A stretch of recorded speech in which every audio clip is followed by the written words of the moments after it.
大家好，歡迎你哋每一位參加今日嘅呢個未來工作與員工素養信仰的反思嘅研討會，係由恩光書院主辦，領導力培訓學院合辦嘅。咁我咧就係恩光書院嘅院長梁永泰。今日咧就好高興，我哋咧有兩位非常之出色嘅講員咧，同我哋分享。我先講一講今日嘅程序，我先會點題，然後就介紹兩句恩光書院，然後就將時間咧先交俾第一位講員，就30分鐘之後咧就介紹第二位講員，就30分鐘之後咧，我哋就會有一啲嘅答問嘅時間啦，咁同埋有啲嘅總結。咁如果你當中咧聽到有啲嘅問題、有啲嘅意見咧，可以喺 Q&A 嘅版面咧係提出嘅。咁我哋陸續咧就有朋友咧就加入。咁我哋而家咧就開始啦。未來我唔知你諗到啲咩咧？今日咧我哋會發現咧，我哋嘅轉變啊係比以前咧係急速同埋劇烈，甚至咧有啲叫做範式轉移，成個世界好似顛倒咗一樣，連根拔起。過去我哋嘅經驗嘅嘢，好似慢慢脫離我哋手中，而且呢啲轉變係唔係從一個定點去到另外一個定點，係流動嘅，係冇乜形態嘅，係唔容易繪畫嘅。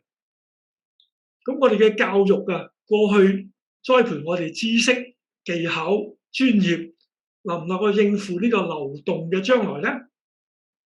我哋又有乜一啲嘅品格同埋價值，真係可以以不變應萬變咧？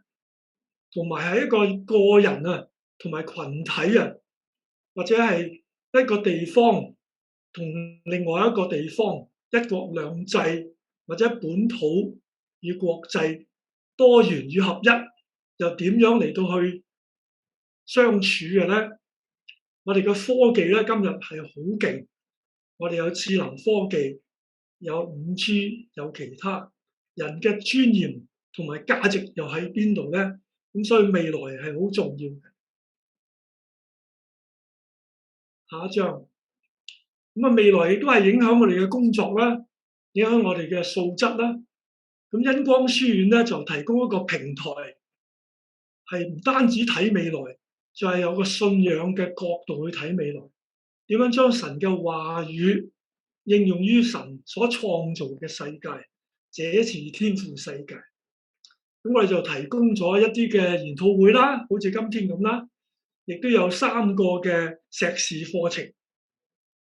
下一章，咁啊，嗰3個碩士課程咧，同埋我哋有一啲嘅其他嘅課程咧，都係栽培未來嘅領袖，栽培價值與技術嘅結合，同埋面對處境係尋找伙伴嘅。下一章。咁我哋咧就有一個咧叫 Digital Storytelling 啊，數碼敘事，就由呢個 Asbury University 合作嘅一個碩士。大家可能都聽過元宇宙啦、虛擬世界啦、輔助真實啦。啊，我哋點樣探索喺一個數碼虛擬嘅世界裏邊去尋找故事同埋經典咧咁樣。咁第二個咧就係同 Calvin University 合作嘅，叫教育領導嘅碩士，教育碩士課程，進入處境、進入時代，栽培未來嘅領袖。咁第三個咧就係恩光書院自己開發嘅時代領袖，點樣睇亞洲、非洲、拉丁美洲嘅文化，點樣睇基督教與中國文化與西方文化，點樣睇我哋嘅身份、我哋嘅使命、我哋嘅迷思啊 mythology 神話故事，我哋睇嗰個地緣政治點樣身處，同埋將信仰每一個經卷同我哋現代嘅處境結合。咁所以咧係有別於神學院，主要係神學同埋聖經；有別於大學，主要係知識與技巧；咁呢個就係恩光書院。你有興趣咧，就可以上我哋嘅網頁嚟到參加嘅。好，咁我哋咧就進入主題啦。今日就係未來工作與員工素養、信仰嘅反思。咁咧就先介紹第一位講員。其實兩位都係好好嘅朋友。咁啊，蔡漢平先生咧就係香港其中一個係好重要嘅地產建築嘅一個嘅頂尖嘅翹楚。佢亦都喺中國不同嘅建築界咧，亦都好多嘅參與。佢對我最大嘅影響咧，就係佢係追求卓越，同埋好重視員工嘅素質嘅培訓，同埋願意咧俾佢哋咧好多方面參與，而且係跨代嘅連結，然後咧面對一個轉變嘅時代，特別係叫做 competence for the future， 係未來嘅能力、智能，亦都係有忠誠，同埋咧係有一個嘅追求卓越。咁我先將時間咧就交俾呢個老友蔡漢平先生，唔該你。OK，hello，你好，我係蔡漢平。啱多謝，首先要多謝恩光書院啦，多謝永泰邀請我去做呢個分享啊。其實我真係未做過呢個分享嘅。咁啊，今日我就係想澄清下啦。我就雖然個簡介介紹咗我係新世界中國地產嘅，咁亦都係喺新世界嘅發展旗下，我哋喺新世界建築，咁我係香港嘅建築個團隊嘅隊長咁啦。咁我今日咧，其實我係做呢個分享係以我呢個身份嘅，而係新世界建築，我係一個話事人嘅身份咧，同埋我從事呢個行業就超過45年㗎啦。咁我希望今日可以就住呢個題目咧，可以向大家去分享我過去個經歷啦。咁好啦，個題目就話嘅未來。咁啱啱阿永泰都講咗咩叫未來嘅分析，都好唔同嘅角度去講咩叫未來。咁但係我哋作為一個商家，作為一個老闆嘅身份，咁我哋去帶一個團隊去一個社會上邊，我哋就去爭取我哋嘅為集團爭取利益啦。咁個未來究竟係乜嘢嚟嘅咧？咁大家都明白，香港過去呢幾年咧就好多社會嘅事件啦，導致到香港政府啊，甚至係中國嘅政府咧都有啲回應，咁令到香港係過去嗰25年嗰個一國兩制出現咗有啲擾攘啦。咁究竟未來喺香港嚟講，作為一個商業團體，作為一個打工仔，我哋點樣去睇未來咧？咁我自己嘅分析就係未來就會好動盪咯。未來呢5年至10年就將會一個好動盪嘅年期咯。咁動盪可以就係因為好多後生仔離開咗香港啦。咁有啲離開唔到香港嘅，佢有啲佢自己嘅心裏邊嘅動盪啦，家庭嘅動盪啦，工作上面嘅動盪啦。政府嘅動盪咯，架構甚至係政府特首都可以有動盪啦咁。咁喺啲動盪嘅環境底下，究竟作為一個商家，我哋點樣睇我哋嘅員工？需要員工嘅質素係乜嘢咧？或者一個素養係乜嘢咧？先配合到未來嘅動盪時期。我再就繼續喺商場裏邊，我哋要打造一個好嘅團隊，有能力嘅團隊，應該需要求嘅員工有具備嘅素養係乜嘢咧？咁我哋想由呢度開始。咁我答案下一張我麻煩。咁再下一張。係啦，個答案就出咗嚟啦。其實你問我就係要多功能咯，要多專業多功能。咁電視機都有講啦，多功能老婆啊嘛。咁我哋要點樣作為一個多功能嘅丈夫、父親，多功能一個打工仔咧？作為一個老細，我哋梗係希望我哋班同事佢有多功能咯，多專業咯。咁我咪唔需要咁多人，唔需要咁多 headcount，唔需要咁多寫字樓，唔需要咁多嘅皮費啦。但係佢一樣可以幫我哋去做我哋嘅工作啦。所以多功能係相當重要嘅。咁點樣先至可以做到呢個多功能咧？因為過去嗰20年、30年咧，喺我哋中國大學咧培養我哋啲同事都係向專業發展嘅。發展到好多工程師啊，我哋有唔同嘅專業啊，即係越嚟越 specialize 嘅。咁係啊，以往過去喺風平浪靜，喺太平盛世咧，即係專業係好值錢嘅，專業係好有用嘅。但係去到一個動盪時期，呢啲可能係你嘅負累，呢一個專業可能係你嘅包袱嚟嘅。咁因為點解咧？喺動盪時期，作為一個老闆，我當然會喺個投資上面會好小心，係咪？喺投資嘅金錢上面會小心啦。喺投資項目上面，我哋唔可能做到咁闊啦、咁大啦。咁甚至到員工投放俾佢哋嘅資源啊、訓練啊各方面咧，我哋都會去將個 budget 收縮嘅。咁嘅情況下，咁我哋需要啲乜嘢人可以生存留喺度幫到我哋手咧？我希望啲員工係有多專業、多功能。咁我哋點樣去做，令到佢哋由專業去到多專業、多功能咧？下一章。咁所以我哋喺幾年前咧，就都睇到呢個現象將會出現啦。咁我哋喺5年前就開始搞一個叫創值之旅啦，係全公司所有同事同埋所有我哋嘅 working partner 都一齊去參與呢個創值之旅。咁創值嘅意思係乜嘢咧？就係希望我哋可以為每個人為自己去增值，將自己嘅價值原本多專業嘅價值可以再提升到多專業多功能嘅價值。咁你個生存，你個價值咪會提升。咁你自己個人提升，你個安全感咪會大啲啦。你個部門提升，咁你個部門嘅能力又高啲，個生存價值又高啲啦。當收縮嘅時間就唔會考慮你先咯，唔會考慮你個部門切割先咯。咁呢個所以我哋就推動咗呢個 creativity 嘅 journey 啦，叫做創值之旅。每個人都要為自己要去增值。下一張唔該。咁究竟係啦，究竟佢增值啲乜嘢叫值咧？然後個價值，你嘅價值同我嘅價值，究竟大家嘅定義都會唔同喎。當我哋提到要增值嗰陣時，究竟個價值係咩定義咧？咁當時我哋就定俾啦，作為一個業主，我哋定俾啲同事、啲工友，甚至係我哋啲工作伙伴，我哋嘅新定義係乜嘢咧？就係具愛心、識創值。點解係咁樣咧？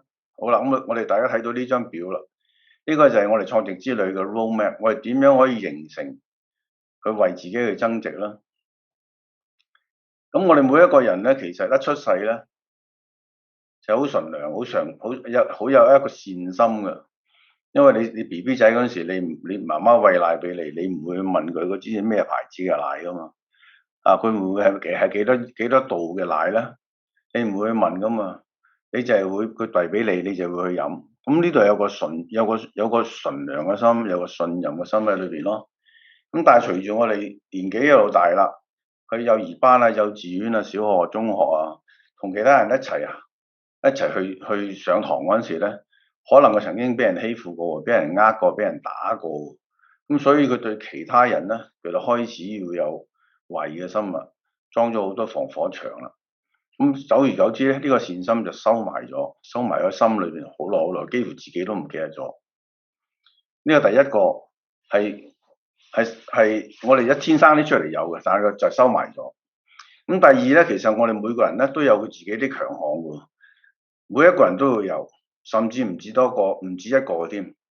咁但係呢啲所謂強項，究竟喺工作上邊可唔可以用到咧？喺工作上邊用唔到，究竟佢會唔會用咧？甚至佢可能都唔知道佢自己有呢個強項喎咁。咁但係當我哋要去搞增值去增嗰陣時咧，其實就係要揾翻一啲你本身神賜俾你嗰個恩賜，或者你個強項裏邊點樣可以轉化出嚟，去翻你嘅工作，去翻你嘅人生上邊，你認識佢，你善用佢。咁因為你嘅強項做出嚟咧，點解係會成為一個 hobby 咧，係一個嗜好咧？因為你做嘅一樣嘢係會俾人拍手掌。啊，咁嗰啲點解會拍手掌？因為你就做得叻咯。點解做得叻？因為你有天賦咯。咁所以我哋希望咧，就每個人都要認識翻自己，究竟你個強項喺邊度？你有幾多個強項？你可唔可以攞翻啲強出嚟去用，同埋去轉化到工作上邊咧？咁就喺一個過程裏邊，我哋希望我哋自己揾翻佢出嚟之後咧，就去嘗試去做，去踏出第一步， action 去做啦。咁其實呢啲就係我哋就係中間講個所謂創新個 R&D 啦 ，innovative 啦，跟住我哋就會 practice 去用心啦。之後就希望佢成為一個有用嘅價值喺呢個工作上面，喺其他方面咯。咁呢個就係一個好簡單嘅 creation 嘅 roadmap 嚟嘅。咁其實一切呢啲嘢咧，你喐動一啲嘢，即係要變。咁改變好重要，呢個世界變，所有嘢都變。咁我哋要將我哋自己要去改變咯，先至可以迎接到呢個所謂創值嘅之旅啦。咁改變其實係乜嘢嚟嘅咧？改變個力量喺邊度咧？咁改變其實係一定要由自己開始，你唔可以等人哋叫你改，你先至去改，一定係由自己開始。咁而改變嘅過程裏邊係乜嘢咧？就係要學習。我哋要學習啊，究竟有啲乜嘢我欠缺嘅咧？有啲乜嘢我可以進入由一個揾到佢出嚟之後，我進入一個 R&D 嘅咧？咁呢個就係我哋喺個變個過程裏邊，我哋就要去學習咯。學完之後要習咯，學嗰陣時就要去問咯。咁呢個就係我哋要教啲同事，俾機會佢哋學習改變。因為其實我哋係80-90%嘅同事咧，啲人咧係都唔中意改變嘅，中意喺我安舒區裏邊嘅。咁你將我安舒區裏面抽咗出嚟去變咧，其實佢哋係好大嘅迴響啊，同埋拒絕嘅。咁所以我哋係需要推動呢個 journey，俾佢去學習呢個 change 啦。OK，下一張唔該。咁所以我哋一連串就推動好多嘅唔同嘅活動啦。請啲有資深嘅同事去分享佢自己嘅好嘅經歷、唔好嘅經歷啦。咁我哋搞好多實習嘅計劃啊，落地盤同啲同事一齊去 workshop 啊。咁我哋就帶動咗我哋啲資深嘅同新進嘅，我哋就會有個師徒嘅關係啊。咁各方面咧，我哋透過喺個大家互相嗰個分享同埋學習上面咧，就學習呢個所謂 change 啦。下一張唔該。咁喺呢個成個過程裏邊咧，我哋就慢慢去唔好淨係喺我哋自身嗰個改變啦。咁喺我哋個全間公司裏邊咧，我哋都要學習改變咧，去揾翻自己個成個價值出嚟，為自己去增值。咁當我哋為咗自己去增值之餘咧，咁開始我哋睇下唔好淨係我哋間公司或者我哋班團隊噶咯。咁我哋開始就希望去，因為我哋都喺社會裏邊去攞生意，喺社會裏邊去賺取我哋嘅利潤，幫我集團賺取利潤，咁令到我哋個價值嘅提升。咁呢啲價值提升唔係我哋自己走出嚟噶嘛，而係喺社會嗰度取嘅。咁我哋希望就將呢啲價值去分享翻喺社會其他冇我哋咁好機會，或者佢需要幫忙嘅人咧。咁我哋就希望就帶動咗呢個叫創造共享價值啦，將我哋呢啲價值可以 share 俾社會上有需要嘅人士。所以我哋喺2年前開始咧，就會推動呢個所謂 CSV， 就唔係淨喺我哋公司啦，帶動我哋啲工作 partner 啊，帶動我啲屋企人啊，去到個社會聯同我哋啲 NGO 喺社會上嘅 NGO 咧，去到接觸到一啲有需要嘅人士，我哋去幫佢將啲 value 去帶俾佢。我哋唔係去派錢，我哋唔係去做慈善，而係將我哋本身每一個同事佢啲叻嘢，我間公司有啲咩叻嘅嘢，而可以帶動俾佢，等佢去學習，提升佢自己個自信，提升佢自己嘅能力，而去喺呢個社會上面向上游。咁呢個就係我哋創造共享價值。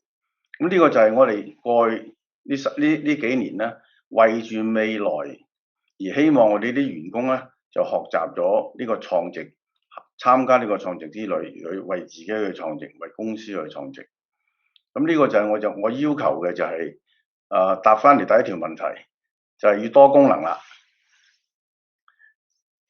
好啦，咁下一張啦，唔麻煩。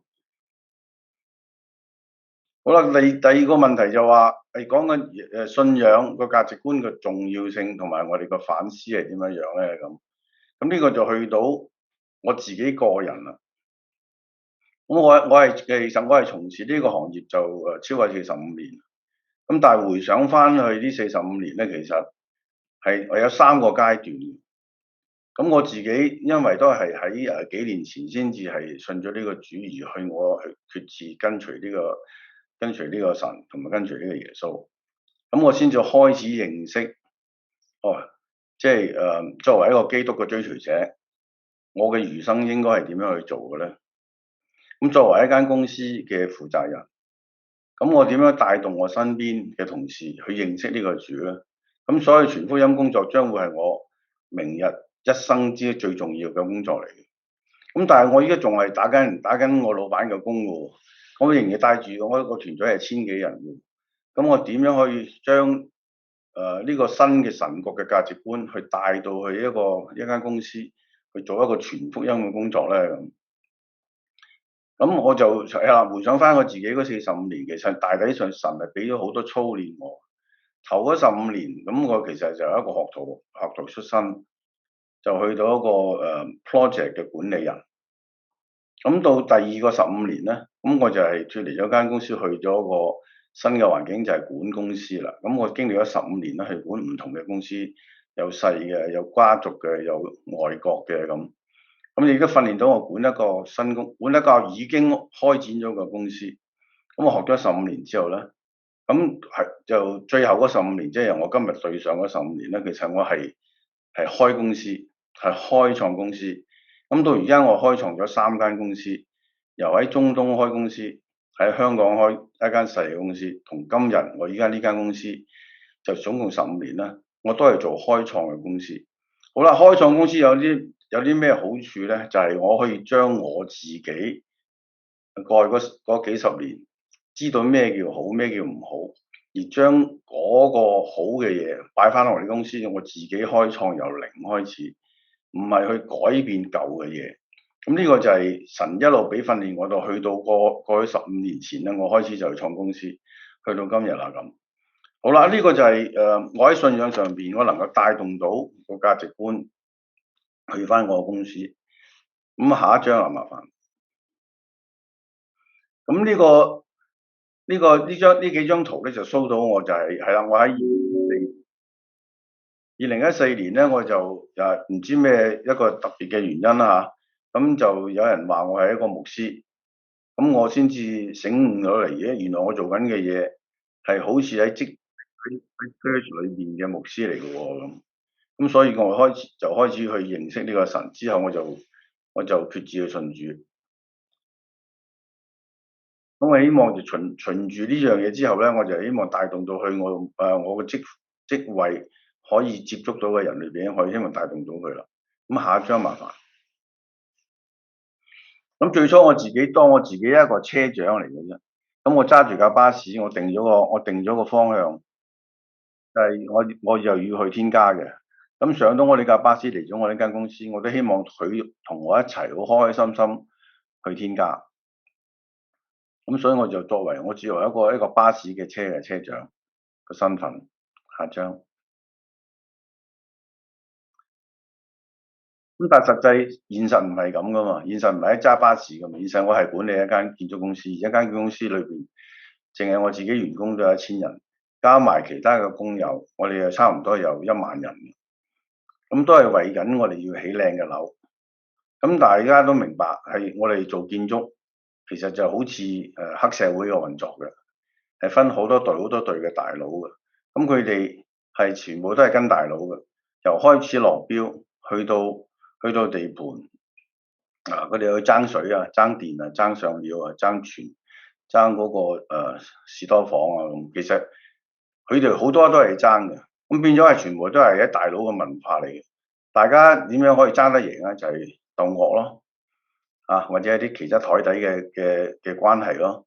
咁我哋過去嗰幾十年，我哋就自從我信主之後，我就覺得呢個文化係真係唔好啦。咁我哋就要去改變呢個文化啦。咁但係大佬文化你冇得一下打散佢。咁所以我哋就希望用一個叫家嘅大佬嘅文化。即係如果你係一個家嘅大佬，我哋冇血緣，大家一齊出去揾食。咁作為家嘅大佬，我哋點樣去關心我哋自己嘅團隊，我哋啲細佬妹咧咁？咁就係我哋要用關心咯，用愛心咯，我哋會包容佢嘅好處或者佢嘅唔好處咯。咁呢個就係我哋希望喺啲建築界裏面咧，去推動呢個大佬文化，去一個家嘅大佬文化。下一張唔該。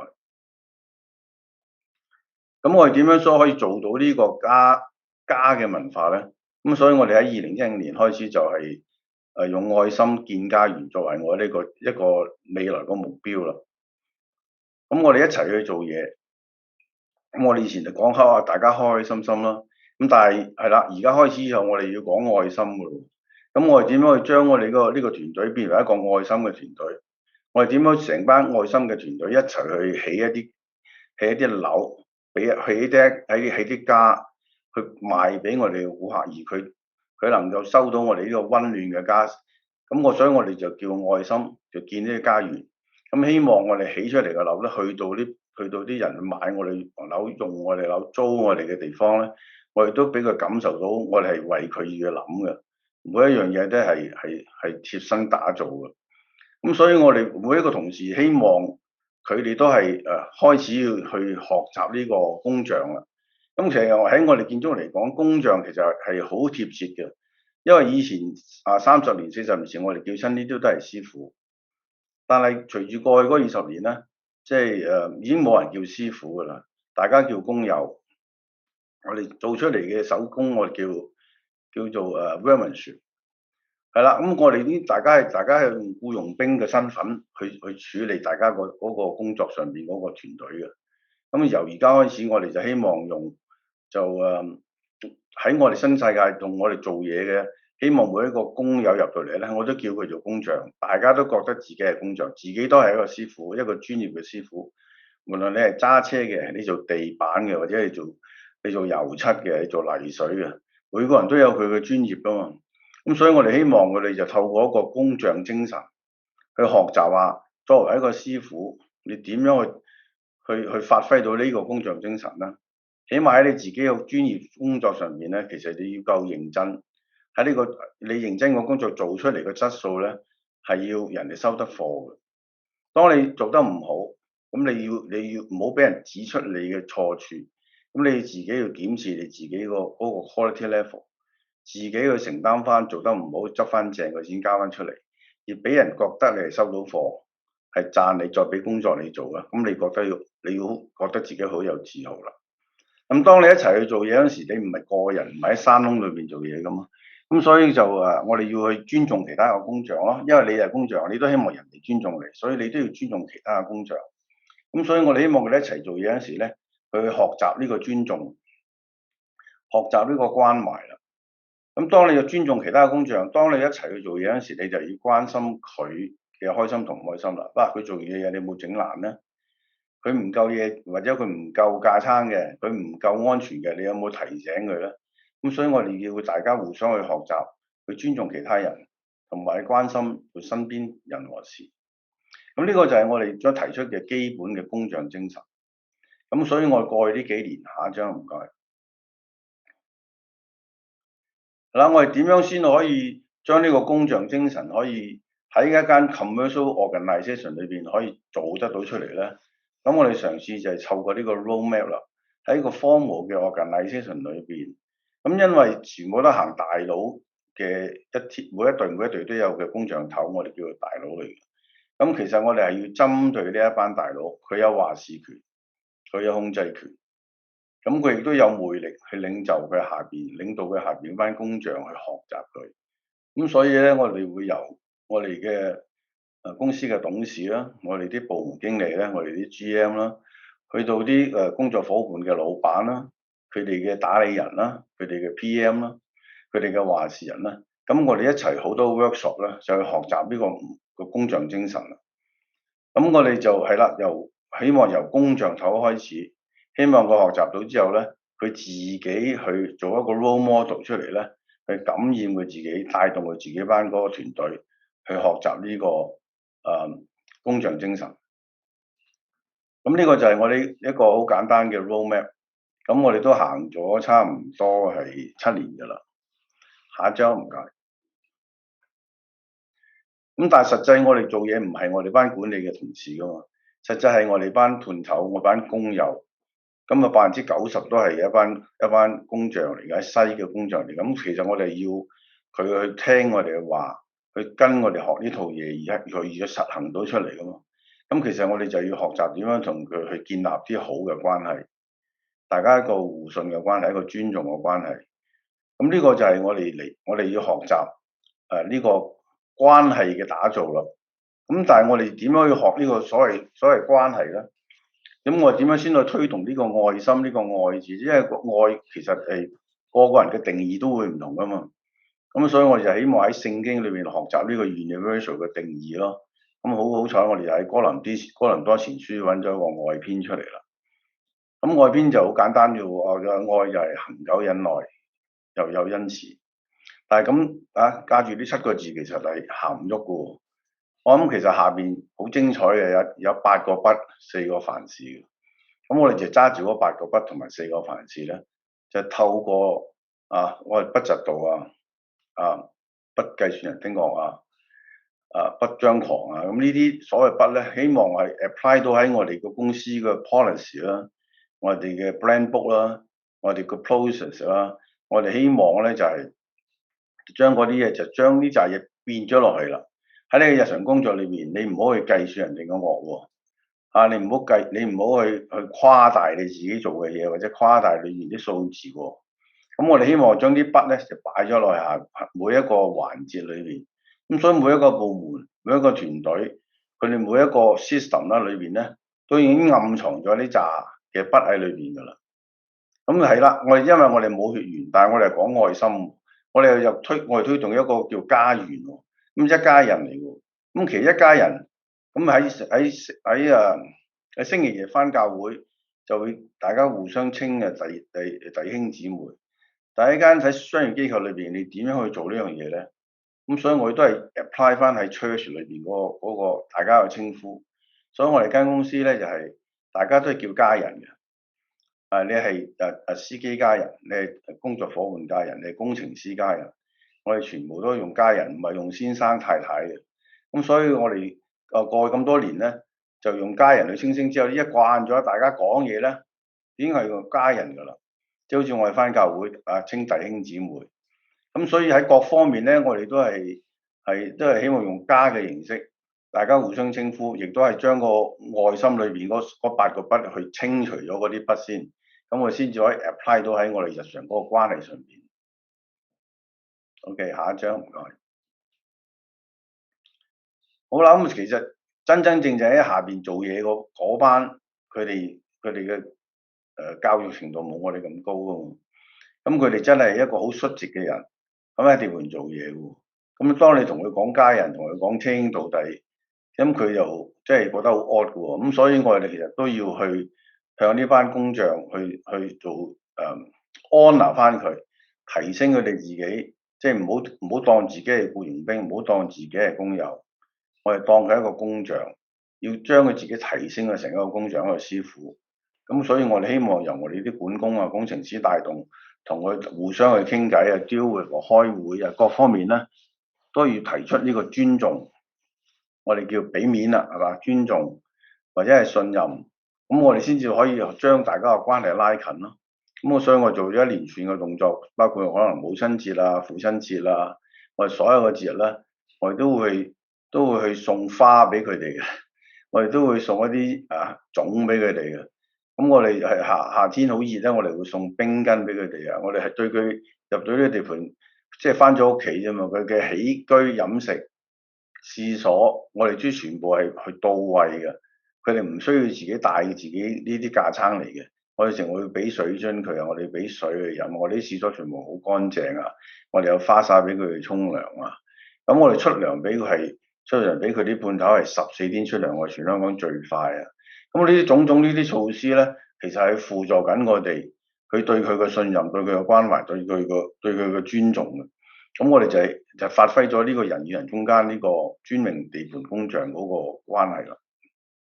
下張。咁活咗幾年之後咧，我哋其實嚟緊，正係講到個題目，未來我哋應該點行咧？過去嗰幾年，我哋做咗好多呢啲動作啦，俾佢哋認識咗啦。咁未來應該係點行咧？喺未來個動盪嘅社會裏邊，動盪嘅政治環境裏邊，我哋要點樣行咧？咁我哋都未知嘅。咁其實就係啦，究竟即係我哋喺主禱文都有教我哋啦。即係如同行在地上啊嘛。我哋希望將天國嘅文化點樣貫徹到喺我哋實際一下，喺我哋嘅人生，喺我哋嘅工作裏邊啦。咁我哋都希望去繼續去推動呢個天國文化，繼續將呢個天國文化裏面嘅10個重要嘅元素咧，我哋繼續去喺唔同嘅環境、唔同嘅system 裏邊咧，希望能夠 implement 到出嚟。今日係我咁簡短講得好快速嘅分享嚟嘅，唔該晒。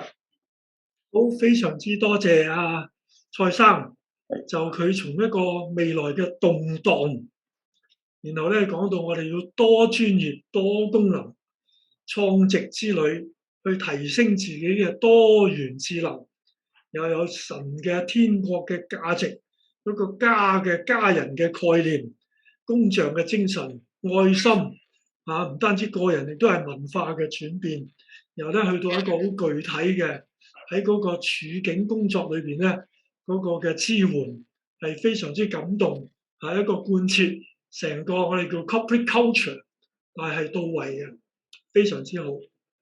咁第二位講員咧，亦都係我嘅好朋友啦，容子光先生。咁咧佢真係好奇特啦，真係多元智能啦。佢係非常之有創意，佢係無論喺媒介廣告個腦筋成日轉嘅，喺地產喺金融喺 retail 好多國際公司即係佢即係俾我嘅好大嘅 impact 咧，就係 aim high 一個高嘅一個嘅上望，有個國際嘅視野，有本地嘅落地，同埋咧佢係好重視咧係表達又好重視咧嗰個未來嘅趨勢，係每一次同佢傾偈咧都係震撼性嘅，好多學習嘅。好，我哋一齊歡迎容子光先生。多謝永泰，多謝永泰。今日個題目改得非常好即係對未來嘅探討未來嘅工種未來嘅工作嘅地點咁其實喺過去2年全球嘅世紀疫情，即係 Zoom Work from Home 咁10幾20年嘅科技嘅顛覆性，咁呢個題目咧就係一個好貼地啦，好應該探討啦。咁我進入主題之前，我先簡單播一個 video 俾大家睇一睇，咁我哋再繼續傾。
相信好多人都睇過呢個廣告，就係蘋果 Steve Jobs 嘅一個出名嘅廣告，就係主要想講即係喺一個顛覆嘅世界入邊點樣改變世界。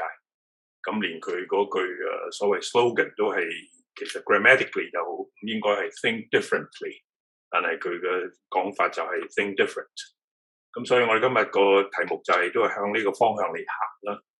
第一，我就想講即係工作地點啦。頭先我哋都提過，即係有咗 Zoom 之後，有咗 Work from Home 之後，其實個工作地點嘅衝擊都係非常之大嘅。而家最大嘅華爾街又好，或者係財富500強大細公司都好啦，都係講到底應該係喺全部人返晒 office。亦或係照舊可以過去2年咁，有啲時候係喺屋企或者唔同嘅地方做嘢。第一張 slide 係咪應該出嚟㗎？咁個我個人嘅睇法就係，終於都可能會係一個 hybrid 嘅形式，因為過去2年證明到傳統嘅一個朝九晚五啊，或者係一個同一個地點、同一個時間、同一班人喺度係有佢個好處，因為有FaceTime 啊，有 collaboration 啊，但係有佢個唔好處，好多人可能要來回翻工嘅地方都要用咗1個鐘、2個鐘、3個鐘。如果你住喺天水圍，要翻灣仔咁樣，咁變咗過去2年就好多 work from home 嘅 context 之下，啲嘢都做到喎。咁所以好多人就開始考慮係咪有唔同嘅形式啊，令到大家做到公司需要做嘅嘢。咁當然亦都係一個過程嚟講，有個 term 大家都會聽過，就 work-life balance 啦。咁呢個我舉個例，就最近香港警察招募嘅時候，咁都發覺原來佢哋做嘅調查，傳統嚟講就係最重要嘅考慮就係幾多錢人工啊。咁原來今年調查咧，發覺原來 work-life balance 係重要嘅，重要過錢嘅啊。咁所以就開始又睇到唔同嘅方向喺未來嘅所謂工作嘅地點。咁第3就係KPI 啦。咁我新一入政府開始都好大討論呢一件事啦。咁呢個最重要嘅，從員工嘅角度嚟講，就唔係話你返幾耐工，唔係話你有幾多 input， 係最主要係你嘅 output， 即係到底你係交到幾多貨啊？你嘅 key performance indicator， 你嘅 return on investment 係個 outcome， 即係唔係嗰個 input。咁呢個係未來對工作地點啊，對工作嘅工種啊嘅一個考慮咧。第2張唔該你，下一張唔該 ，Patrick 唔該你。咁另外就係傳統嚟講就係有生產啲產品，有服務行業所謂。咁但係我舉個例啦，譬如星巴克係全世界非常成功嘅一個咖啡 brand 啦。咁你話佢係一個產品，抑或係一個服務咧？咁其實兩樣嘢係好難分開喺呢個年代嚟講。咁佢哋又都有好多MBA 大學會研究點解呢一個品牌嘅成功。咁佢哋就係將個產品同埋個服務變成咗另外一個新嘅思維。佢個思維就係話第3個空間。即係通常頭先我哋講話喺屋企做嘢，或喺 office 做嘢，或工廠做嘢，或者喺學校咁。其實佢覺得你唔喺 office， 唔喺屋企，你有第3個地方可以做到嘢嘅，就喺 Starbucks 入邊。好多人約咗喺嗰度開會啊，喺嗰度做佢嘅 PowerPoint presentation 啊，個 third community。咁變咗佢成個過程嚟講，佢產品嘅突破啦，佢當然對嘅咖啡嘅鑽研啦。咁價錢嚟講同傳統嘅茶餐廳又唔同啦，但係佢又唔會趕你走啦，你可以喺度開好耐啊，成個配套就完全係不一樣，就將個產品同埋個服務就變成咗一樣嘢。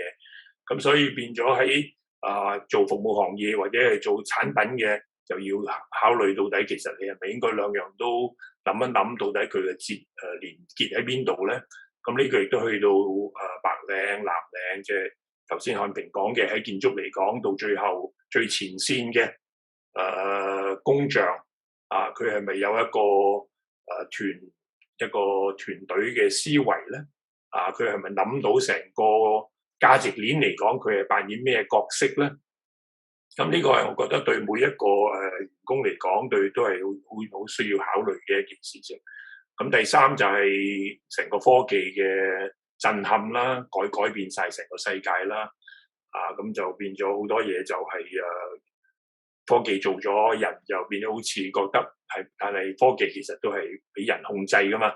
咁所以喺個過程嚟講，就要考慮到我哋自己嘅角色喺邊度，喺呢一個顛覆性嘅改變嘅情況之下。咁就跟住講人，下一張。咁呢個係少少我個人嘅喺唔同嘅行業啊，即係唔同嘅國家入邊睇，即係 EQ 同埋 IQ 邊樣重要啊？因為頭先漢平都有提到啲專家佢係工程師、律師、建築師、咖啡師，即係佢有好多專業嘅嘢。咁但係到進入咗工場嘅時候咧，其實我個人就覺得 EQ 就更加緊要，因為你一進入工場嘅時候，所有嘅嘢都係會要同其他人一齊做，就係有所謂 collaboration。咁同人哋嘅交往嘅時候，點樣能夠成功地做到大家想做嘅嘢咧？咁所以嗰個 EQ，我覺得就係比 IQ 可能仲重要啲啲。咁呢個亦都去到第二個頭先講過啲專家啲專業出嚟嘅時候，點樣能夠了解到成個價值鏈，喺嗰個價值鏈入邊，你所扮演嘅角色可以帶動到成個增值嘅過程。咁就最尾就係嗰個 leader 同埋 manager。咁通常好多出去打工嘅人就覺得我下邊有幾多人，咁通常如果你去超市做管嘅，咁人就比較多啦嚇。咁但係有時又唔係話到底有管幾多人為之係你嘅成唔成功，而係嗰個領導能力。即係無論你係從一個360度嘅角度嚟講。即係頭先漢平有講話係建築嚟講，肯定係最前線做最辛苦嘅工作。咁國內有個香港全世界都有好出名嘅一個快餐店叫肯德基啦 KFC。咁佢哋就推行一個好簡單嘅文化，因為傳統嘅一個公司嘅架構就好似個金字塔咁嘅。咁個 CEO 咧就喺上邊。咁咧下邊就係前邊嗰啲同你 take order 招呼你嗰扎人。咁但係佢將嗰個金字塔反轉咗嚟擺，就係佢認為係佢公司嘅文化啦。因為最前線嗰個人其實先至係將成間公司要做嘅嘢可以做到出嚟。咁所以變咗金字塔將佢反轉，亦叫做 right side up。咁先至係一個對未來嘅工種對未來嘅做嘢嘅一個思維啦。張唔該你。咁我舉幾個唔同公司嘅例子啦，即係講下即係對未來嘅工作員工嘅素質各方面嘅反思。第一，我就想講係purpose before profit。咁呢個有一本好出名嘅書叫 Purpose Driven Life， 就係話標杆人生。人到底喺世上邊係做乜咧？係咪為咗賺錢咧？抑或係為咗乜嘢咧？個目標係乜嘢咧？咁其實而家好多大小企業都係從呢個角度嚟睇。因為中國人有一句説話就係話發財立品，其實應該係調翻轉頭，係立品發財。即係你要做一啲有意義嘅嘢，做一啲對世界有貢獻嘅嘢，賺錢就變咗係你嘅副產品。即係如果你係將一啲嘢做得好好嘅，一個好簡單嘅frozen yogurt，如果你可以為人帶嚟微笑，咁你做得好，咁你嗰個 purpose 出咗嚟之後，咁你賺錢嗰個後果係一定會發生。咁第二就係嗰個 stakeholder management， 咁嗰個就係傳統嚟講就係話customer is king， 顧客係最勁嘅。咁就前幾年就哈佛有本書就叫做 Service Profit Chain， 佢到最後咧就係話員工係最重要。你員工處理得好，培養得好，你嘅顧客就會好開心，你嘅顧客好開心，你做好多生意，你嘅股東就會好開心啦。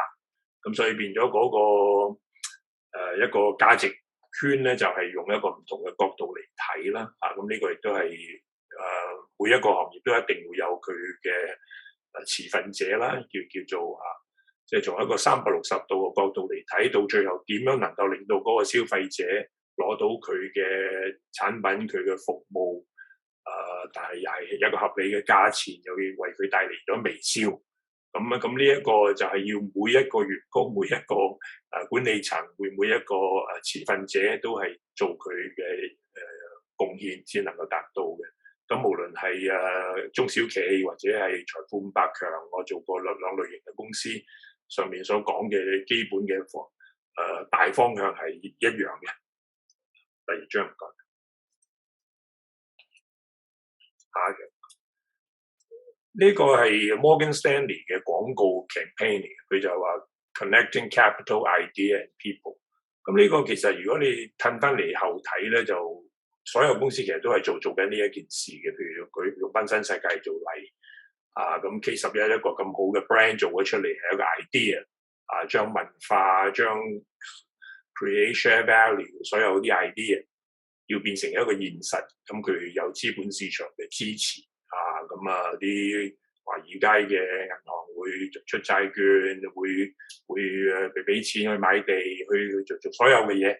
咁到最後就係人，就係頭先漢平講咗好多啦，就係變咗點樣能夠用1000嘅員工、1萬嘅員工，大家都朝住呢一個方向，將呢一個鄭志剛嘅 idea 變成咗一個現實嘅 reality。咁嗰個成個 brand 啊、franchise 啊、個 reinvention 嘅成功都係睇到係將呢3樣嘢能夠將佢打通咗個脈搏。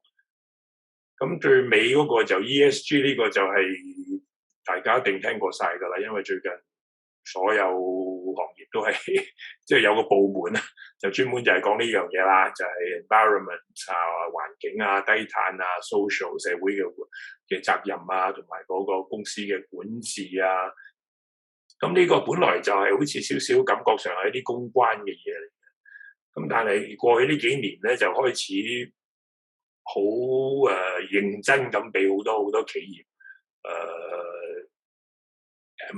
即係好認真咁做呢件事啦。我舉個例就係大家都知道最出名嘅電子車啊、電池車啦 ，Tesla 嘅成功。咁佢開頭嗰個創辦人 Elon Musk 就佢好似話2008、9啊，即係有幾年佢係瞓喺個工廠度嘅，因為冇人信嘅。你都唔係呢行出身啦。第一，因為車係本身係一個好 established 嘅行業，就好似建築界啊、酒店界或者 IT 界。咁佢舊時係做啲 PayPal 啊、啲FinTech 嘅嘢，佢咁完全係未做過車嘅。咁所以嗰啲傳統嘅大車廠啊，嗰啲Volkswagen 啊、Audi 啊、Mercedes 啊、BMW 啊，全部 Ferrari 覺得你啲癲嘅呢個人。根本就完全點可以冇火嘴冇傳統啲車嘅嘢咧？就你擺個電池，跟住好似個玩具車咁跟住就又話咩環保又乜。咁而家就成功咗之後，咁就個資本市場就肯定咗佢成件事啦。咁就佢嘅成個 Tesla 嘅市值啊，而家就大過晒最大嗰10間汽車公司加埋，即係 Toyota 啊、General Motors，將佢所有啲價值加埋一齊，夠佢一間所謂賣玩具車啦。咁當年嚟講，咁佢每年大概賣50萬部，其他嗰啲加埋就賣5000萬部咁啦。咁但係從嗰個突破啊、顛覆嚟講，佢係成功到不得了啦。因為我諗如果有做 retail 都會明白，佢係一個好簡單嘅概念，只係得3幾款，咁所以變咗佢成個經濟規模啊、效益啊好多啦。咁佢冇咗嗰紮傳統嘅叫做 internal combustion 乜，即係嗰紮好燒油燒錢嘅嘢，咁佢就嘢簡單咗好多啦。咁就維修費又會低咗啲啦。咁有用過2種車嘅人就會明白，好出名嘅做個66人車，每個月嘅油係幾千蚊嘅。咁如果你用 Tesla 咧，每個月嘅電費係幾百蚊嘅。咁所以尤其而家全世界有地緣政治啊、油價貴啊，咁就更加覺得佢呢樣嘢就係好睇得好重。但係佢開頭嘅時候，只不過感覺上好似係一個 climate control， 好似 green idea， 即係唔似你係一個好主流嘅一個成功。咁但係而家佢成功咗之後，大家就睇到呢樣嘢好重要。下一張唔該。咁呢一個就講太平洋兩邊啦。FAANG， 而家 F 就係當時就係 Facebook， 而家改咗名叫做 Meta， 就 Metaverse 啦。咁就 A 就係 Apple 啦，大家都知道蘋果啦。另外就係 Amazon 啦，跟住 Netflix 啦，跟住 Google 啦。咁嗰扎嘢就係去翻我頭先講個 point， 就係佢到底係一個產品，因為係一個服務，你根本分唔到嘅。佢係將現在成個世界大家生活入邊所需要嘅嘢，佢透過佢嘅科技，透過佢嘅創意，變成咗一個規模龐大嘅企業，改變晒成個 retail， 改變晒成個所有嘅嘢啦，即係唔使講啦。咁頭先開頭個廣告都係啦，咁一個蘋果電話其實係一個 retail， 係一個 distribution， 係一個音樂，係所有你傳統係要用5-6樣嘢，佢而家變成咗一樣嘢。咁呢個真係非常好震撼嘅一個改變世界嘅嘢。咁如果係而家出嚟揾工，或者你 prepare 自己 for 另外一類嘅工種，咁所以真係要研究下呢5-6間公司佢哋到底係做啲乜嘢咧？佢哋係需要啲咩嘅人咧？會係能夠令到你嘅係改變未來嘅一份子咧。咁第二個欄就係講 BAT 啦，咁就係 B 就係百度啦， A 就係阿里巴巴啦， T 就係騰訊啦。咁呢個3個都係中國，大家都知道。咁就係風光咗好有10-20年啦。咁嗰啲市值啊、各生意啊、淘寶啊，都大家都好清楚，就係震撼，就改變咗世界啦。其實已經喺尤其喺做中國嘅世界啦。咁但係就有地緣政治啦。咁過去呢1-2年啦。就開始我即係而家大家都唔談政治啦，又好難談嘅，咁變咗可能即係國內覺得佢哋嘅大嘅投資者股東，譬如阿里巴巴最大嘅股東係 SoftBank， 係一個日本好出名嘅 investor 啦。咁騰訊最大嘅一個股東係南非嘅，咁百度係咪都係啲國際基金啦？咁變咗喺中國就支持國企多過呢啲所謂外國勢力啦，咁所以變咗有好多唔同嘅，有 data security 又有好多 financial 嘅嘢咁滴滴出行咁嗰啲冚唪唥都即係同嗰個所謂生意嘅 fundamental 都唔係好大關係啦，個 politics 好大關係啦。咁所以變咗要進入工種嘅時候，又要研究了解，即係喺嗰個生意嗰個服務產品以外嘅地緣政治，因為個世界就進入一個顛覆性嘅改變，就肯定唔會係一個 status quo 㗎啦。下一張唔該。咁我最後呢張就係從信仰嘅角度嚟睇成件事啦。咁呢個大家都知道變幻才是永恆啦。呢個都唔係聖經入邊嘅，咁但係聖經都好清楚啦，都係講到改變啦。咁要就係你行喺前邊，咁你要啲騎馬，咁你就踢咗啲塵起身，或者如果你跟住人哋尾咧，就食塵咯，就 kick dust or eat dust。咁頭先漢平都有提到 leaders are learner， 咁永泰都有講到係終身學習，咁呢個學院最重要嘅一個責任，即係每一個人要向前行嘅時候，要不停學習。因為頭先我嗰幾張窗每一樣嘢都係10年前冇嘅，而家唔能都出晒嚟，一日變得好大嘅影響對成個世界。咁最尾就係喺個過程嚟講，當然係要謙卑啦，即係要僕人領袖啦，即係唔係話自己做大佬要喺前邊行，咁係要能夠 create 到 follower， 人哋要相信你。咁到最後都係一個莎士比亞好出名嘅一句説話 ：to be or not to be。你如果要成功，咁就要追求，要了解，要謙卑，要用力咁分析了解成個市場，咁睇下自己喺邊一個位進入，能夠part of the change or be the change。咁就多謝大家，我今日主要分享係咁樣。好，非常之精彩兩位。咁Stephen 咧頭先講到呢啲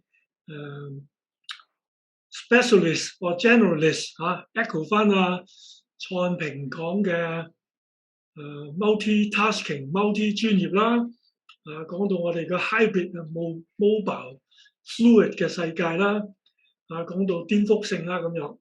咁大家可以咧有問題咧就可以喺呢個 question and answer 嗰度講喎嚇。咁咧我 kick off 2句先啦兩位都覺得係 multi-tasking multi-profession， from a specialist 去一個 generalist 好重要。咁你點樣栽培一啲本來好專注喺佢嘅 craftsmanship，要佢拉闊啲，有多元有唔同嘅氣質，有 EQ 有 IQ 又 resilience 咁樣，即係點樣栽培 multi-discipline 嘅咧 ，multi-tasking 嘅咧，係點樣 encourage 法嘅咧咁樣。OK， 又或者我分享翻我哋啲實際嘅經驗啦。我哋過去呢幾年咧，就想推呢個 multi-task 多功能咧，其實係由 top 而下嘅。其實咁我哋本身喺個地盤裏邊咧，有成10幾個唔同嘅 discipline 噶嘛。咁我哋希望喺個工地裏邊咧，佢哋係3個月去 rotate 咯。咁我哋唔希望大型去 rotate 咯。咁你係做工程師嘅，你可唔可以3個月去落去做去彈墨咧？跟住咧可能係負責做 measurement 嘅 surveyor 咧，佢可能又用3個月至6個月就去做管工前線嘅咧咁。咁我哋交換位置俾佢哋去學習。咁喺個過程裏邊就希望佢知道，原來其他個工種喺個工作上邊感受到佢哋嘅辛苦喎。咁你就睇翻轉頭，如果你昨日你做翻工程師，你對住佢嗰陣時，好多埋怨好多嘅指示，點解可以做唔到咧？咁呢個就係喺個過程裏邊就俾佢去學識去人哋個崗位上面去睇咯。咁而家我哋就進化到2年後啦，我哋開始就喺前線同埋後方支援咧，就咁樣調動啦。咁就因為我哋嘅工作量咧開始少啦。咁我哋起咗個 Victoria Dockside 咧，我哋一起緊個大圍第1期就起貨啦。我哋喺 Sky City，我哋又進入第3期啊咁。咁開始我哋就可以去有能力有空間可以將啲同事去調動喺前線調去後邊調翻前邊。咁我哋開始做緊呢個角色轉換。咁呢個就係學習緊呢個 multi-task 咯。咁另外喺我哋公司裏，我哋就會有喺個 education allowance 上個 system 啦。咁我哋鼓勵佢哋自己，所以每年咧我哋都會有4000蚊嘅。嗰4000蚊你攞去用乜都得嘅，總之你學習啲新嘢，學習呢啲唔係你自己專業嘅嘢咧，你就可以去攞嚟用，攞一張單翻嚟，你就可以 claim 到嗰4000蚊。你可以去睇戲，可以去做其他嘅學畫，打 snooker 甚至去跑步或者我用啲乜嘢。咁我哋希望佢咧就喺個工作以外，佢哋可以揾到一啲其他嘅知識，而幫助到佢哋發掘到自己個 talent 咯。咁正話講到啦，係嗰個 value creation 嗰個 journey 裏邊，希望發掘翻神俾咗你啲恩賜，呢啲好嘢，你哋自己去鼓勵佢用咯。咁呢個就係 top down 同埋我哋喺個 lunch 上面鼓勵佢而學咯。好，非常好。我睇下 Steven 有冇一啲嘅補充。即係我覺得我自己從自己工作唔同大小公司、唔同國家嚟講咧，就係唔同嘅崗位。我覺得其中一個即係可以 multi-task 嘅就係你根本每一份工都會，每一個崗位都會學到新嘅嘢。即係如果從華爾街嚟講，你嘅 buy side、sell side， 如果你係做前線，你係做後線；或者可樂嚟講，你做 bottler， 或者你係做 corporate， 即係每一樣嘢都係喺個過程嚟講，你就可以睇到原來係即係做 retailer 或者做 manufacturer， 即係你每一個崗位嚟講，你就從嗰個角度就睇到成個價值鏈入邊你扮演到咩角色。所以我覺得即係冇一個所謂 perfect 嘅 job 會冚唪唥教晒你所有嘅嘢，因為尤其好似譬如話做咗40幾年，咁你做過唔同嘅地方、唔同嘅國家、唔同嘅公司，一個係開始，一個係已經成熟嘅，咁所以變咗我覺得從學嘅角度嚟講，即係揾到一樣係你自己有興趣嘅，人哋係欣賞你嘅。一入咗去開始咗，咁你有機會轉去其他部門或者你轉去其他公司轉去其他行業喺嗰個過程嚟講，你就變咗一個比較係 holistic 嘅一個 executive 啦，就唔會話變咗一個轉咗去一個牛角尖入邊，淨係識做一樣嘢嘅。咁呢個我哋大家都同意，咁嗰個喺對未來嚟講，就可能會變咗係一個受保護性嘅動物啦，即係好，非常好。嗱，我哋咧就有個問題咧，就係邱撈問嘅。佢話將來嗰個工作嘅環境咧，即係元宇宙我哋嘅員工素養係點咧？譬如我哋今天咧喺 Zoom 喺Internet 係生活開研討會，我哋幾廿年前就冇㗎即係一個親身嘅經歷㗎。今天咩都喺個 Internet 發生，咁會唔會將來就咩都喺元宇宙喺個 alternative universe fantasy 發生咧？咁樣咁即係嗰個工種同埋工人係有啲咩素質咧？喺個元宇宙裏邊，大家點睇咧？我諗元宇宙呢個名仲係喺度演變緊啦，係嘛？即係可能唔同公司對元宇宙嗰個認識都可能唔同。我哋啱提阿史蒂文啱提到啦 ，Facebook 都轉咗名啦，係嘛？咁佢哋將佢手頭嘅好嘅 technology 點樣混埋一齊，互相可以去有個 common synergy 去幫你去做一啲，即係喺線上面做其他嘅嘢啦咁。咁我哋作為一個建築咧，咁我哋全部都係靠現場人手嘅，係嘛？人與人中間嘅，我哋即係好難去到話，喂，冇人嘅環境之下可以起堆樓出嚟喎。最近政府咪話，我7天可以起到10天，起到一個方艙醫院咁。咁其實佢背後喺之前喺廠做咗好大量嘅工作，變為一件件嚟冚嘅啫嘛。但係都係同人中間噶嘛。但係我哋就唔好忘記，仲有就係你正話提到元宇宙，其實係鬥到 AI 鬥到好多啲新嘅 technology 噶嘛。咁其實我哋希望就人係加埋啲 technology 咧，可以共用嗰陣時咧，咁就係一個新嘅趨向咯。咁元宇宙最大嘅挑戰就係點樣能夠同現實係有一個 interaction， 因為你從Facebook 嗰度睇法，咁因為佢而家 Facebook 個股價跌咗50%啦，因為好多其唔同嘅原因啦。咁佢嗰個 community 開始老化啦，啲人 move 咗去 Instagram 啦。咁咧就佢開個元宇宙就變咗係一個另外一樣嘢，但係我諗暫時嚟講，佢就未諗到一個辦法可以掹翻到切入翻去同個現實個世界係喺邊度會係交接咧？就算你話係 NFT 都一樣到最後同現實，就算你有 Bitcoin 所有呢一類型嘅嘢，佢同現實嗰個交接喺邊個位咧？我諗暫時嚟講，大部分都未諗得通啦。我諗只不過係一樣遊戲喺側邊喺度喺旁邊行緊但係佢一定要有一個位，佢係可以同個現實世界、現實生活係接翻位咯。係非常之好，同埋 mutually enrich 即係互相影響好啦，咁咧就阿 Von 咧就有一個問題咧，就係問阿蔡生嘅頭先你一個比較整全嘅 roadmap 從價值去到工匠即係你係一次過諗晒定係不同嘅階段去建立嘅咧？咁喺不同嘅階段裏邊嘅時候，其他公司嘅領導點樣參與，係使到佢成事嘅咧？咁樣其實嗰個 roadmap 係一次過諗晒嘅。當時去做呢個策略，我哋點樣去有一個構思，去到俾佢哋認識，佢哋去認同，加上佢可以同我哋一齊去行第一步去試做，中間又經過好多錯㗎，經過啲好多行歪咗嘅路，我哋要帶翻佢出嚟去到佢真係去一步一步咁成功，知道點樣去改變而去達到個新嘅目標喎咁我係要陪住佢哋行嘅。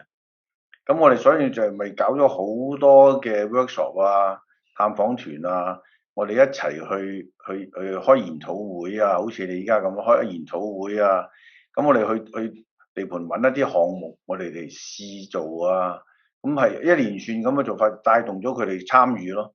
參與過程裏邊就俾佢去學習，原來可以咁做得過，原來咁做得過。咁但係一定係喺公司嚟講係要喺 policy 咯。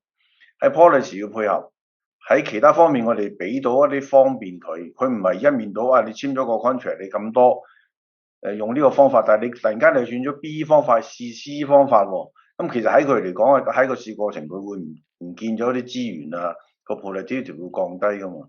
咁所以喺嗰方面咧，我哋要去俾一啲唔係補償嘅嘢，大家喺裏邊當中咧就要學習點樣可以喺新嘅裏邊之後維持翻個 productivity 嘅生產，同埋喺中間個過程，我哋點可以控制到佢唔會跌鑊咧咁？咁我哋發現就原來係啦，喺個過程裏邊嗰個融合咧，就係好靠個關係咯。咁所以全世界都係講緊關係，咁我哋個關係點樣可以大家個互信同埋尊重要提升咧？咁我哋就喺呢度落墨咯。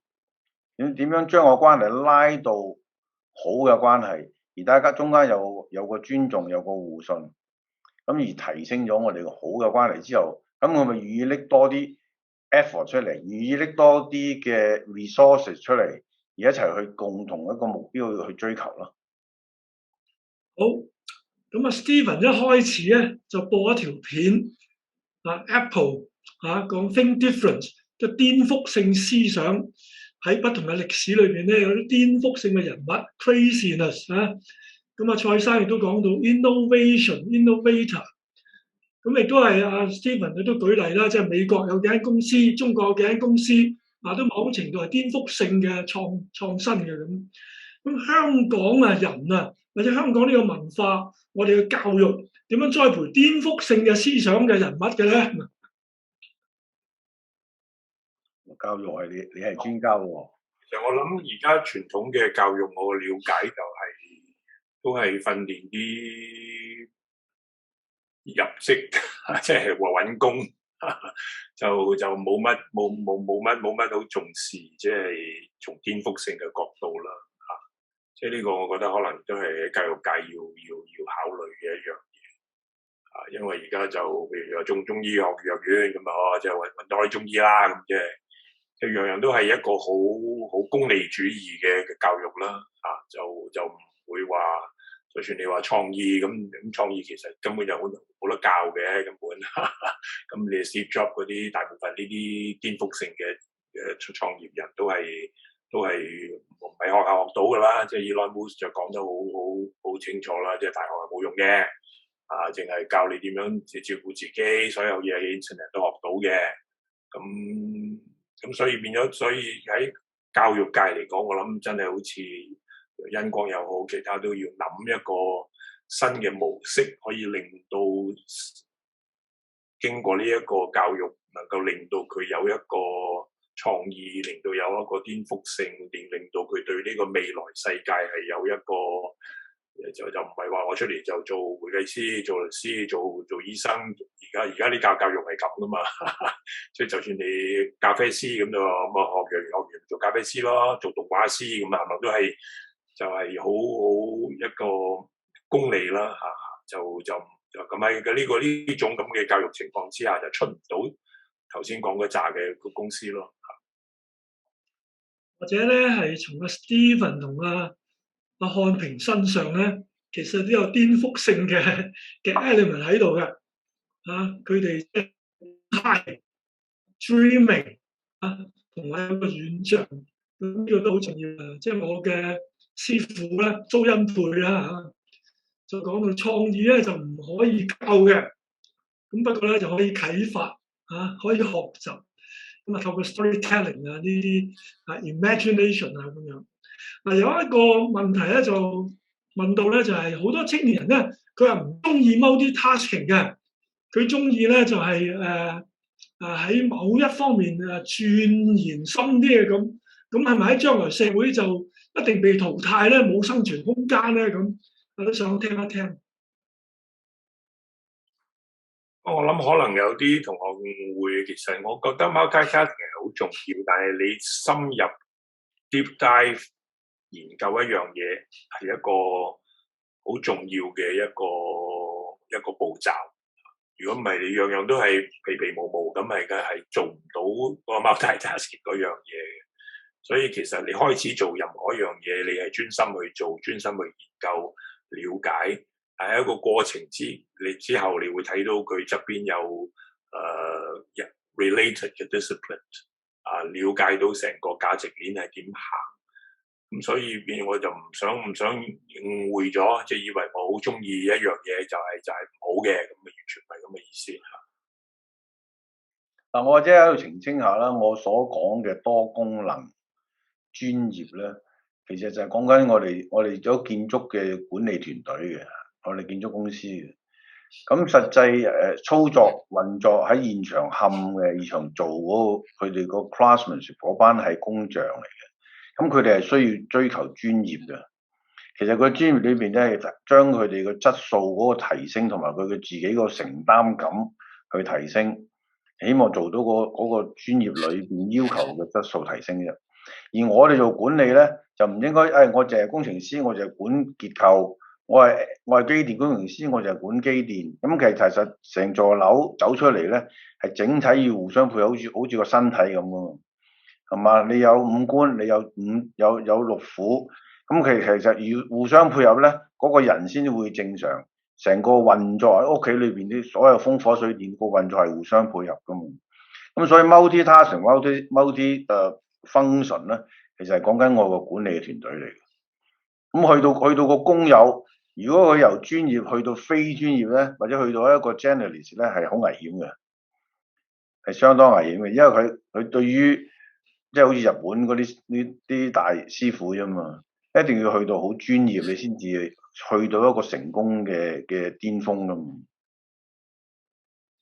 好啊，咁啊頭先阿 Stephen 咧就講 stakeholder 講到咧唔可以淨係為咗 customer 嘅，員工都重要嘅。咁啊漢平亦都講到咧係嗰個家即係大家有羣體啊咁樣。咁呢個同呢個基督即係 body of Christ。唔同嘅恩賜嘅配搭，然後個個都重要嘅，無論係顯眼唔顯眼，係咪有相類嘅一個嘅概念喺度嘅咧？咁樣嗱，以前我就係信命運噶嘛，我話人一定有一命二運三風水，但係啦，我作為做咗基督徒之後咧，原來嗰個唔係命運，嗰個係命定嚟噶嘛。你呢條命係定咗，係神賜咗俾你噶嘛？係你未出世之前咧，佢已經幫你去溝咗個 DNA，有一個獨有嘅性格，俾一啲獨有嘅恩賜俾你噶嘛。咁其實佢俾啲你做咩？係有個期望啊嘛，期望你幫佢做，用呢個恩賜去發揮到一啲功能出嚟，係幫到佢作為一個子女一個 mission 嚟噶嘛。咁所以我哋其實就係要去 honor 翻呢件事咯，係嘛？honor 翻呢件事，所以我哋就搞呢個創迪之旅，就希望每個人咧去揾翻呢啲咁嘅恩賜出嚟，咁而去用翻啲恩賜，咁就係榮耀緊神咯。咁我哋其實就化翻落喺工作裏邊，我哋點去幫到佢揾佢嘅 talent 啦？而佢嘅 talent 點樣可以發揮到喺工作上邊，喺非工作上邊，佢都能夠發揮到，令到自己係可以交代到俾神，跟住神去行，完成嗰個傳福音嘅工作咧。咁但係啦，呢個就係我哋將呢兩樣嘢結合咯。Body of Christ 即係同埋好多 servant leadership 好多 biblical 嘅根本係大家都係覺得係一個instruction manual 啦，即係變咗對就業對人生咁你 body of Christ 就係一個 team 啊嘛，就係一個 collaboration 啊嘛，就係個個有扮演唔同嘅角色，咁就要做到嗰個 calling 係乜嘢，咁如果商界就變咗係 purpose 咁喺 biblical 就係個 calling， 咁變咗，所以每一個人知道自己扮演咩角色，喺成個 body of Christ 嘅 movement 嚟講，我覺得係完全 identical 啦。我諗同恩光嘅教科書其中一本就係聖經啦嘛，咁入邊好多嘢就完全可以照用啦。好，我哋有一個喺國內珠海嚟嘅提問啦，就建築行業傳統上咧係勞動密集嘅，好多嘅要親力親為嘅。但係未來咧就比較多科技啦，3D printing 啦、VR 啦、virtual architecture 啦、drone 啦、metaverse 啊咁樣。咁喺個人才新即係新嘅建築嘅科技化，即係人才嗰個素質又點樣樣咧？咁呢個好過唔同地方有唔同嘅 supply 噶嘛，因為香港比較特殊，香港就係每日都有150個 quota 由國內落嚟噶嘛，咁所以係不停有啲新嘅國內嘅唔同嘅文化、唔同背景出嚟嘅，唔同嗰個教育出嚟嘅。咁但係好多時佢哋就入咗呢啲前線嘅行業啦，佢唔係一個專業人士，大部分都咁變咗喺建築一樣嘅啫。好多係做呢啲 general 去清垃圾啊、啲雜項啊、簡單嘅工作咧，就好多時就係國內啲同啲老友記落咗嚟之後，你就 join 咗呢度嘅。咁所以個文化不停咁多年來咧，都好難去箍住一個文化就一路去到尾嘅。咁正係提到啦，好多你由你嘅經驗啊，由你個學歷去學習新嘅知識、新嘅 technology 之後，你先可以運用喎。咁但係對某啲工友侵入嚟工友咧，佢係做唔到嘅。咁而家我哋就希望，無論喺我哋嘅管理上邊，或者喺我哋用嘅技術上邊咧，都希望由專業點樣通識化佢咧。係啦，專業通識化究竟喺我哋個建築管理裏面點樣去運用咧？咁其中一樣嘢，最近香港我好中意推嗰個叫 MIC 啦，就係係啦，將呢啲嘢即係modular 咗佢，一嚿一嚿咁冚翻埋，咁用現場就唔需要用啲咁高技術啦。喺廠做咗好多嘅電腦嘅配對之後咧，冚咗之後嚟到現場一嚿一嚿搭上去就好快好多啦咁。咁呢個係咪一個未來個方向咧？我唔敢講，因為香港係好特殊，香港係好高嘅樓，香港喺啲街道好窄。咁如果你用啲咁重型嘅，需要好多運輸啊，好多方面要配合到你先做到。咁所以香港同國內咧係好唔同，國內可以用好大量嘅，可以好容易用嘅。香港因為太多嘅法例啊、rules 啊，同埋嘅環境上面嘅影響咧，係暫時係做唔到嘅。好，咁咧就有另外一個問題咧，就係即係頭先阿 Stephen 講到咧，呢啲科技咧同人咧要接軌咁樣，但係我哋個趨勢咧就似乎科技先決科技咧就霸權，科技管治，咁又好重視 STEM 教育Science, Technology, Engineering and Mathematics 咁樣。咁到底個人嗰個本質、人個價值、人嘅人性點樣喺一個高度科技嘅社會體現翻出嚟咧？所以我諗喺成個 STEM 又好，所有科技嘅教育嚟好，要 exactly 好似你話要將個人性嗰個 dimension 擺落去，因為所有嘅科技都係廢嘅。如果你可以 until 你將佢 apply to 一個 daily life。頭先我講嘅 Instagram， 我講嘅 Amazon， 我講嘅阿里巴巴，所有嘅嘢到最後都係俾人用噶嘛，即係佢唔係自己喺一個 universe 入邊好威水星球大戰咁打一輪咁，就算星球大戰到最後都變咗一個迪士尼嘅主題公園即係原來可以同 R2D2 玩嘅，即係變咗所有科技。最大嘅一個機會咧，就係點樣能夠令到每一日嘅人嘅生活係過得更加開心、更加快樂。咁所以就唔係佢自己喺自己一條軌道上面行咯因為所有成功嘅例子都睇到啦佢華爾街點解俾呢啲公司咁大嘅市值咧？就覺得佢將呢個科技帶到咗日常嘅生活低碳。